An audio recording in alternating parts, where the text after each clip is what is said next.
sige, start mo tayo. Sir Andrew, ano po bang meron sa Kong Jesus Nazareno? Bakit po nagkaroon kayo ng pananampalataya sa kanya? Miracle!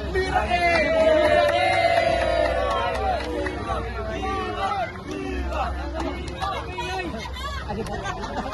Isa pa ba? Hindi ko namin nag-ibig sa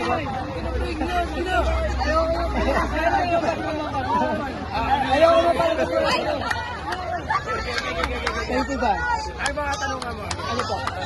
Saan po nagsimula yung pananampalataya niyo po sa Kong Jesus Nazareno? Nasa, Dito na. nasa ano na namin yan eh. Luluhan namin. Tamaan na namamanata. Kaya hanggang ngayon, sinusundan pa rin namin.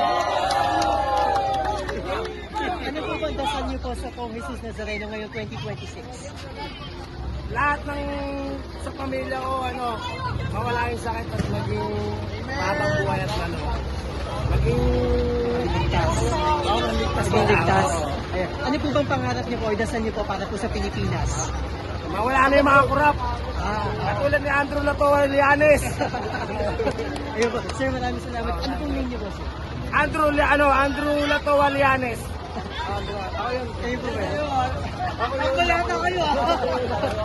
Sige po. Salamat po, sir.